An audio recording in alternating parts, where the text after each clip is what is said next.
Elvis Presley. The name itself still echoes, it resonates across generations. It speaks of a seismic shift in music. It tells a story of culture remade.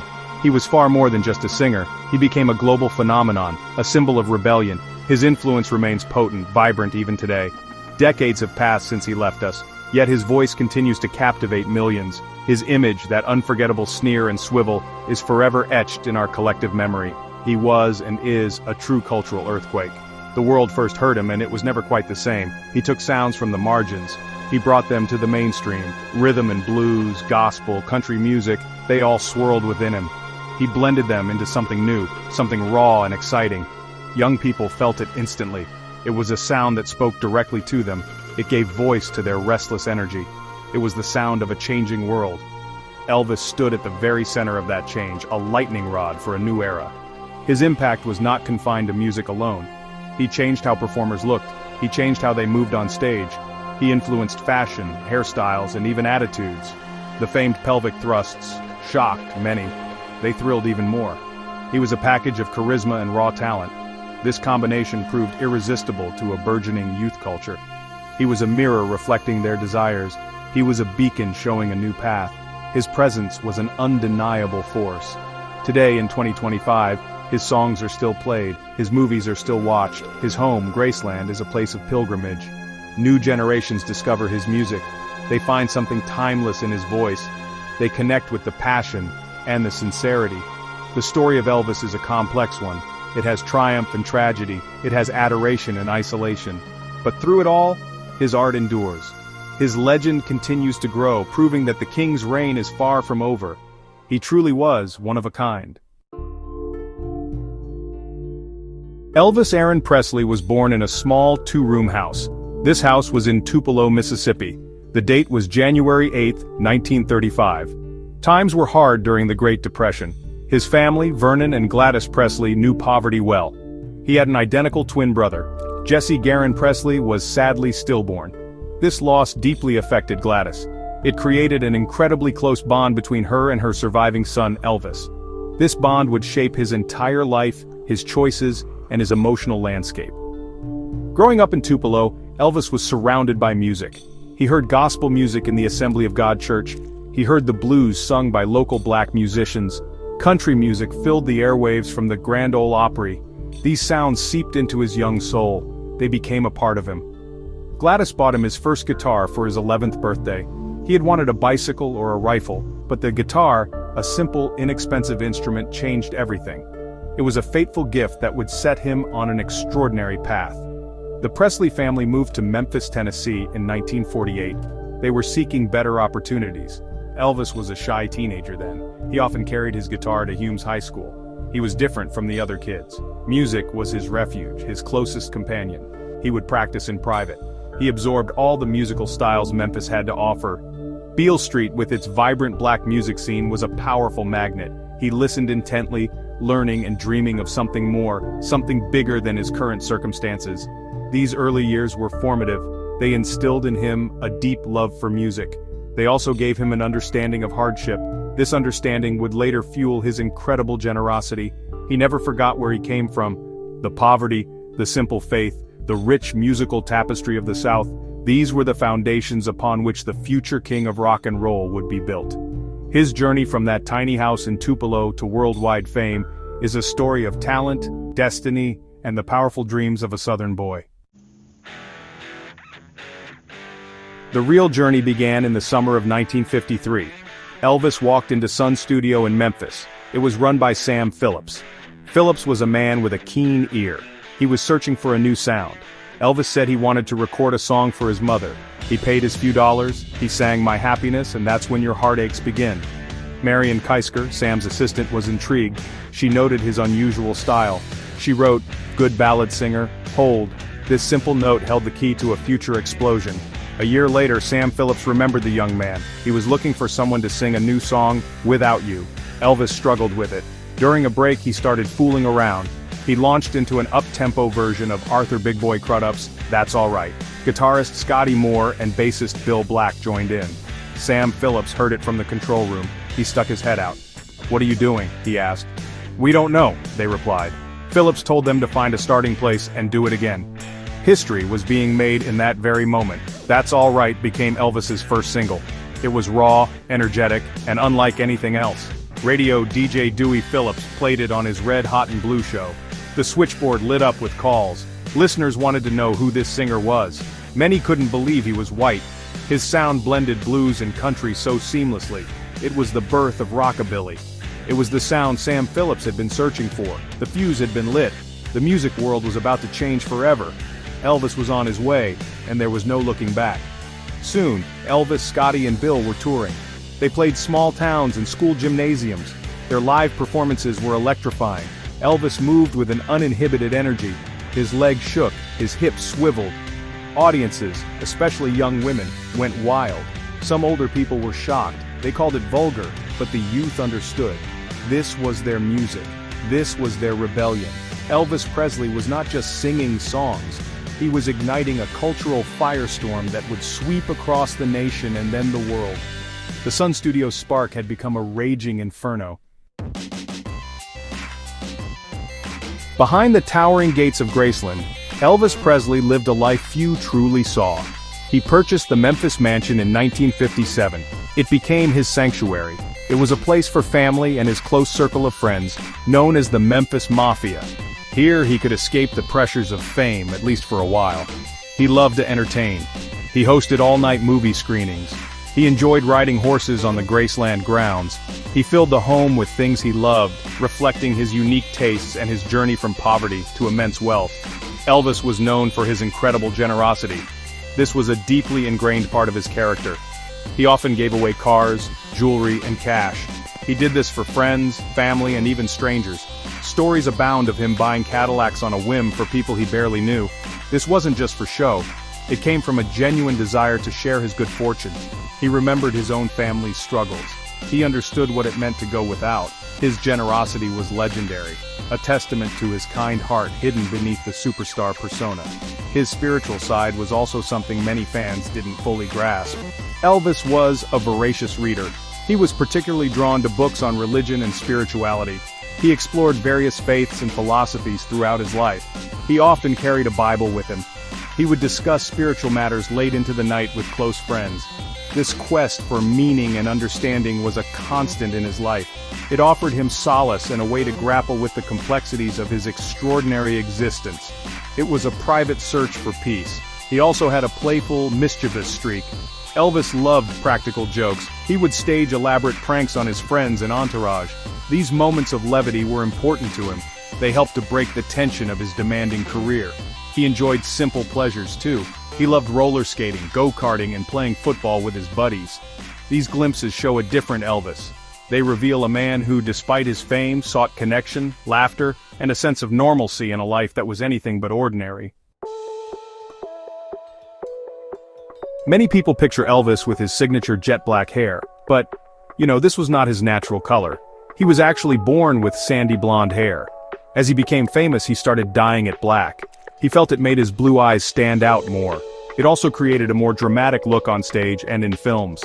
This transformation was part of crafting the iconic Elvis image. It was a deliberate choice that contributed to his striking appearance. The dark hair became as much a trademark as his voice or his moves. Another surprising fact is Elvis's dedication to martial arts. He was a serious student of karate. He earned his first-degree black belt in 1960 while stationed in Germany. He continued to train and eventually achieved an 8th degree black belt. Karate was more than a hobby for him, it was a discipline. He incorporated karate moves into his stage performances in the 1970s. This added another layer of dynamism to his already energetic shows. He even helped fund karate schools and supported tournaments, showing his deep respect for the art. Elvis also had a deep fascination with law enforcement. He collected police badges from various cities. He was even made an honorary police chief, or deputy sheriff, in several jurisdictions. In December 1970, he famously met President Richard Nixon. He requested to be made a federal agent at large for the Bureau of Narcotics and Dangerous Drugs. He genuinely believed he could help combat drug use among young people. This ambition, though perhaps naive, showed his desire to contribute positively beyond his music career. He saw himself as a patriot. He was also an avid reader, as mentioned before, but the scope was wide. Beyond spiritual texts, he read history, philosophy, and even poetry. He would often underline passages and make notes in the margins. This intellectual curiosity might surprise those who only knew his public image. He had a library at Graceland filled with diverse books. This quiet, studious side of Elvis provides a stark contrast to the flamboyant performer. It reveals a man constantly seeking knowledge and understanding, a hidden depth to the king of rock and roll. Section 6. Shaking the Foundations, Elvis's Cultural Shockwave.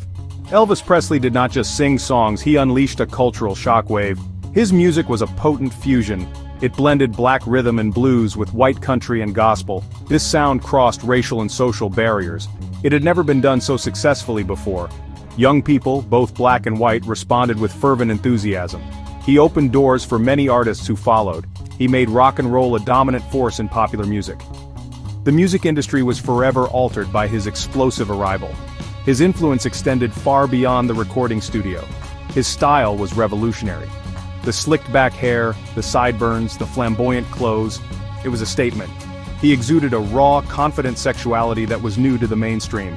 His movements on stage, especially the famous gyrating hips, were scandalous to conservative adults, but to teenagers they were liberating. He gave them a new way to express themselves. He became a symbol of youthful rebellion and a new kind of cool that reshaped fashion and attitudes. Elvis also changed the landscape of live performance. Before him, popular singers were often more static.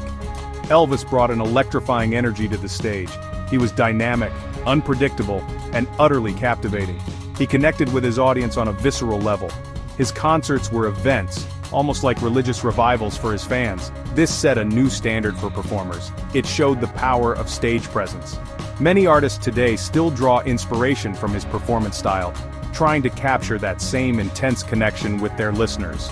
The phenomenon of Elvis fandom was also unprecedented. The screaming crowds, the merchandise, the intense devotion, it was the birth of modern celebrity worship. He was one of the first truly global superstars. His image and music reached every corner of the world.